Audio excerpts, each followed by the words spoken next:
This is the Moto Razr 2022 and probably the most serious contender to the Samsung Galaxy Z Flip 4. It's got a bigger cover display, a higher refresh rate display, higher resolution main camera, and more impressively, a much better hinge design that leaves no gaps when folded and almost no creases on its beautiful 6.7-inch display.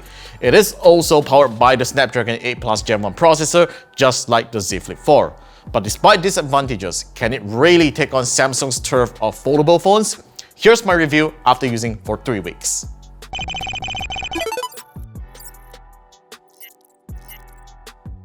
Unlike Samsung, Motorola is very generous with what it offers out of the Razr 2022's big premium box. You get a 30-watt fast charger, a USB-C cable, and even a transparent hard case to protect the phone from day one.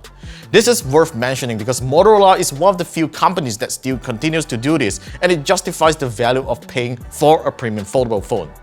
Aesthetically, the Razr 2022 looks a lot sleeker than its predecessor, but it is also a lot wider to hold than the Galaxy Z Flip 4.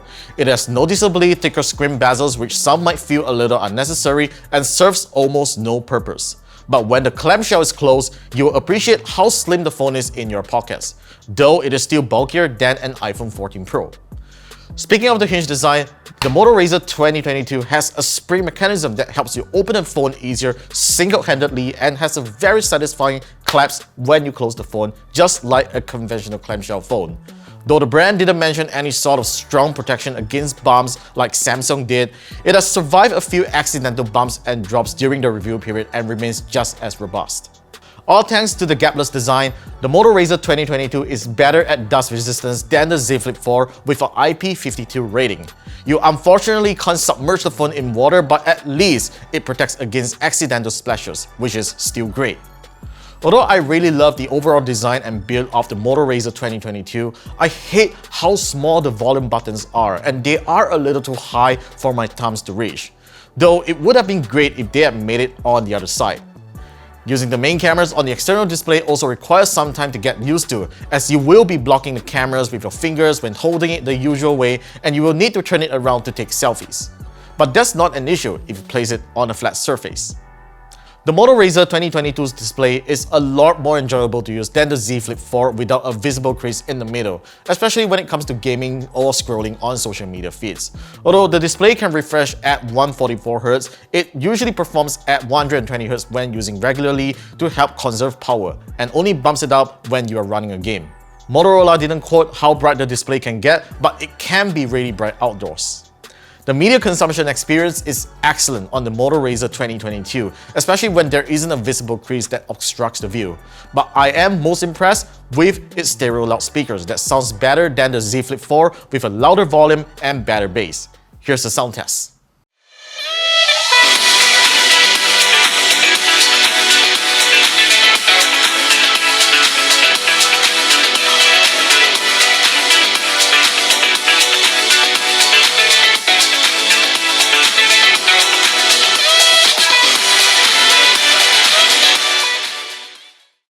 The Razr 2022 I got is the Chinese variant and ships with Android 12 out of the box with Google Play services.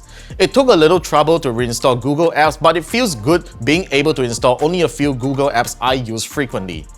It is also White Vine L1 certified, which you can play Netflix in HD. The user experience thankfully isn't infested with ads and bloatware, and most of the pre-installed apps can be uninstalled if you don't use them. Motorola's MyUI skin is very responsive, and I never encountered any hiccups during the review period. And like other Motorola phones, the Razr 2022 gets to enjoy the same motor gesture conveniences such as doing a chop-chop action to activate the flashlight and a twist action to launch the camera. On top of that, the Moto Razr 2022 comes with the Ready For feature, which you can use it as a desktop computer when it is connected to an external display. This is one thing that the Z Flip 4 lacks and many users will greatly appreciate. The 2.7-inch cover display of the Moto Razr 2022 can be a lot more useful than the Galaxy Z Flip 4's. You can launch any app, watch a YouTube video, and even run Genshin if you really want to challenge your fingers. Most importantly, I appreciate it for being able to toggle any switches from the notification shade and serve as the camera's live view when I am doing a selfie video. The cover display also handles app continuity really well and shows almost every app in full properly when I open the phone. When it comes to notifications, I'm glad that I don't really need to open the phone all the time to launch the app if I just want to quickly glance through things, although they look really cramped. Despite that, I find myself using more than I used to on the Z Flip 4 for replying quick messages and making a quick phone call over the loudspeaker. While there are many things to love about the Moto Razr 2022, the camera system is a little underwhelming for flagship standards. No doubt the main optically stabilized 50-megapixel camera has a great advantage of taking low-light pixel bin shots. Colors can sometimes look muted and there's easily loss of detail when taking indoor and low-light photos. The 30-megapixel ultra-wide camera also takes average-looking photos but isn't the worst we have seen. Interestingly, the Moto Razr's main 50-megapixel camera is able to take 8K videos at 30 frames per second without cropping into the sensor, though you lose stabilization when recording in that resolution, so it's best to stick to 4K at 30 frames per second, which looks good if you're thinking to use it as a vlogging device. The main display's camera is a 32-megapixel shooter that takes really good selfies with some amount of beautification, though I would totally recommend using the main camera to take selfies if you want a sharper image. Battery life is also unfortunately the Moto Razr 2022's weakness with a 3500 mAh battery. Though it charges slightly faster and more reliable than Samsung's 25-watt charging, I can easily get the low battery warning in just 13 hours, which isn't really sufficient to get me through the day even if I'm not pushing it intensively. Reducing the screen refresh rate to 60Hz can help extend another hour or two, but it isn't a lot. Ultimately, the Moto Razr 2022 is a more compelling foldable device over the Galaxy Z Flip 4 in many ways.